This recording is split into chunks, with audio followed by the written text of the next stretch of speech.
മലയാളത്തിന്റെ പ്രിയപ്പെട്ട ലോഹി വിടവാങ്ങിയിട്ട് ഇന്നേക്ക് 17 വർഷം. തിരക്കഥാകൃത്തും സംവിധായകനുമായി മലയാള ചലച്ചിത്ര ലോകത്ത് നിറഞ്ഞുനിന്ന AK ലോഹിദാസിന്റെ ഓർമ്മകളിലാണ് സിനിമാ ലോകം.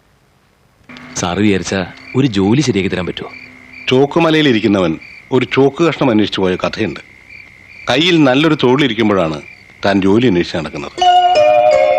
എടോ, കയ്യിലിരിക്കുന്ന മറന്ന് കിട്ടാത്തതിന്റെ പിന്നാലെ പോയാൽ അത് അകന്നു പോവുകയുള്ളൂ. സമയമാകുമ്പോൾ വരേണ്ടത് വന്നിരിക്കും. വരട്ടെ, കാണാം.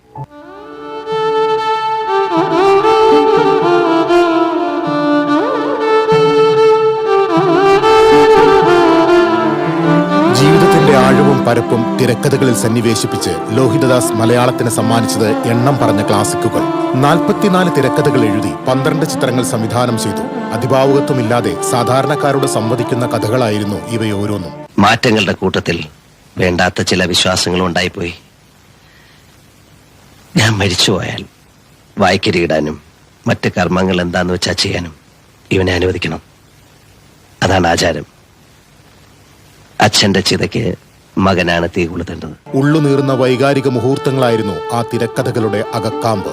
ചാലക്കുടി മുരിങ്ങൂരിൽ 1955 മെയ് 10 അമ്പഴത്തിൽ കരുണാകരൻ ലോഹിതദാസ് എന്ന AK ലോഹിതദാസിന്റെ ജനനം. എറണാകുളം മഹാരാജാസിൽ നിന്ന് ബിരുദ പഠനം പൂർത്തിയാക്കിയ ലോഹിതദാസ് നാടകത്തിലൂടെയാണ് കലാരംഗത്തേക്ക് എത്തുന്നത്. 1987 സിബി മലയിലിന് വേണ്ടി തനിയാവർത്തനം എന്ന ചിത്രത്തിന് തിരക്കഥ എഴുതി വെള്ളിത്തിരയിൽ ഹരിശ്രീ കുറിച്ചു. മികച്ച കഥയ്ക്കുള്ള സംസ്ഥാന അവാർഡ് തനിയാവർത്തനം ലോഹിക്ക് സമ്മാനിച്ചു. തുടർന്ന് കരുത്തുറ്റ തിരക്കഥകളുമായി വളരെ പെട്ടെന്ന് തന്നെ മലയാള സിനിമയുടെ അവിഭാജ്യ ഘടകമായി അദ്ദേഹം മാറി. മധ്യവർഗ മലയാളി കുടുംബങ്ങൾ അനുഭവിക്കുന്ന ദുഃഖങ്ങളും ദുരിതങ്ങളും സംഘർഷങ്ങളും പ്രമേയങ്ങളെ തിരഞ്ഞെടുത്ത് ലോഹി സൃഷ്ടിച്ച കഥാപാത്രങ്ങൾ കാലത്തെ അതിജീവിച്ചും പ്രേക്ഷക മനസ്സിൽ നിറഞ്ഞു നിൽക്കുന്നവയാണ്. സിബി മലയിൽ കൂട്ടുകെട്ടിൽ പിറന്ന കിരീടം, ചെങ്കോൽ, ഭരതം, കമലദളം, ദശരഥം, ഹിസ്സൈനസ് അബ്ദുള്ള എല്ലാം പ്രേക്ഷകർ ഇരുകൈയും നീട്ടി സ്വീകരിച്ചു. സേതുമാധവന്റെയും അച്ചൂട്ടിയുടെയും വിദ്യാധരന്റെയും ഭാനുവിന്റെയും നൊമ്പരങ്ങൾ മലയാളിയുടെ ഉള്ളുകൊള്ളിച്ചു. 1997 ഭൂതക്കണ്ണാടിയിലൂടെ സംവിധായകനെ തുടക്കം. മികച്ച ചിത്രത്തിനുള്ള ദേശീയ സംസ്ഥാന പുരസ്കാരങ്ങൾ നേടി സംവിധാന അരങ്ങേറ്റവും ലോഹി അവിസ്മരണീയമാക്കി. ഇല്ലമ്മേ, ഇല്ല. എന്റെ ഒരു കണക്കില്ല. എന്റെ അധ്വാനത്തിന് കണക്കില്ല, എന്റെ ജീവിതത്തിന് കണക്കില്ല. എല്ലാം നിങ്ങൾക്ക് ഇഷ്ടം. പക്ഷേ എന്റെ മക്കളെ ഞാൻ തന്ന സ്നേഹത്തിന് കണക്കുണ്ട്. എന്റെ അല്ല, ഈശ്വരന്റെ.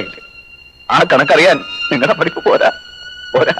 അരയന്നങ്ങളുടെ വീടിലൂടെ ലക്ഷ്മി ഗോപാലസ്വാമിയും സൂത്രധാരനിലൂടെ മീര ജാസ്മിനും നിവേദ്യത്തിലൂടെ ഭാമയും വിനുവുമൊക്കെ ലോഹിയുടെ കയ്യും പിടിച്ചാണ് മലയാള സിനിമയിൽ ചേക്കേറിയത്. ഒടുവിൽ ഒരു ജൂൺ 28 പെരുമഴക്കാലത്ത് പറയാനേറെ കഥകൾ ബാക്കി വെച്ച് ലോഹി യാത്രയായി.